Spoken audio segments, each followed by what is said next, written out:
अब जैसे जैसे दुनिया के कई देश भारत के लिए कई प्रकार की मदद की घोषणा कर रहे हैं, जैसे कि कुछ देश ऑक्सीजन जनरेशन प्लांट्स भेज रहे हैं, तो कुछ डायरेक्टली ऑक्सीजन सिलेंडर और कंसंट्रेटर्स, तो वहीं कुछ देश ऐसे भी हैं जो बाकी के मेडिकल इक्विपमेंट्स और मेडिसिन भेज रहे हैं। लेकिन दुख की बात यह है कि भारत में इन सभी देशों की मदद को कंपेयर करने का एक नया दौर शुरू हो गया है और ये आंकलन लगाया जा रहा है कि कौन से देश ने भारत की ज्यादा मदद की और कौन से देश ने कम। सबसे पहले तो बता दूं कि ये कंपैरिजन या फिर तुलना करना बहुत ही गलत है,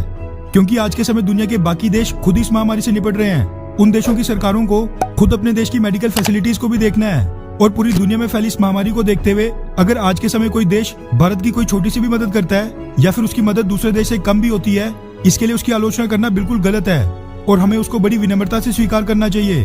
अब जैसे हाथ की सभी उंगलियां बराबर नहीं होती हैं, ठीक वैसे ही दुनिया के सभी देशों की फाइनेंशियल कंडीशन भी सेम नहीं होती है। साथ में आपको बता दूं कि ये दुनिया के सभी देश आज की डेट में जो भी भारत को मदद भेज रहे हैं, ह्यूमैनिटेरियन कॉज के अलावा इसके पीछे बहुत ही बड़ा जियोपॉलिटिकल एंगल और फ्यूचर एस्पेक्ट्स भी हैं। अब ये बात तो सभी देशों को पता है कि भारत पूरी दुनिया में सबसे बड़ा वैक्सीन मैन्युफैक्चरर है। ऐसे में भारत में हालात जितनी जल्दी काबू में आएंगे, उतनी ही जल्दी भारत कोवैक्स चैरिटी प्रोग्राम और दुनिया के बाकी देशों को कोविड-19 की वैक्सीन एक्सपोर्ट कर पाएगा। इसी के साथ अगर भारत इस कंडीशन में ज्यादा देर तक रहा तो फिर जो बाकी के फार्मास्यूटिकल प्रोडक्ट्स हैं, भारत से उनके एक्सपोर्ट पर भी बड़ा खतरा आ सकता है। इसलिए भी आज के समय ये देश भारत की मदद के लिए जोरों शोरों से सामने आ रहे हैं, ताकि फ्यूचर में जब भारत कोविड-19 की वैक्सीन एक्सपोर्ट करे, उस समय इन सभी देशों को सबसे पहले कंसीडर किया जाए।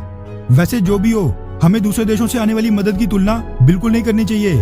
अब अगर आज की डेट में चाइना अगर भारत को 20 से 25 हजार ऑक्सीजन सिलेंडर्स या फिर कंसंट्रेटर्स भेज देगा, तो इसका ये मतलब नहीं है कि चाइना भारत का जिगरी दोस्त बन गया है। इसलिए दुनिया के बाकी देश भारत की मदद के लिए जो भी राहत सामग्री भेज रहे हैं, उसकी आपस में तुलना करने की बजाय हमें उसे दोनों हाथों से बड़ी विनम्रता से स्वीकार कर लेना चाहिए। सोशल मीडिया और कुछ न्यूज पोर्टल्स पर इसको लेकर बड़ी नेगेटिविटी फैलाई जा रही थी, इसीलिए सबसे पहले इसको क्लियर करना बहुत ही जरूरी था।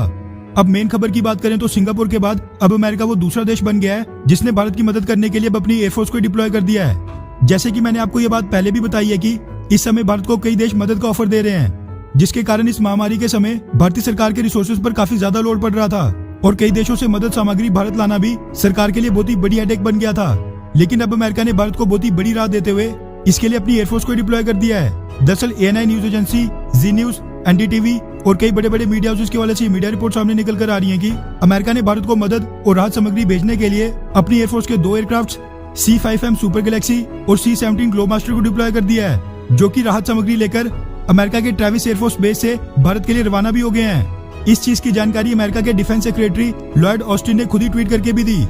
उन्होंने अपने ट्वीट में बताया कि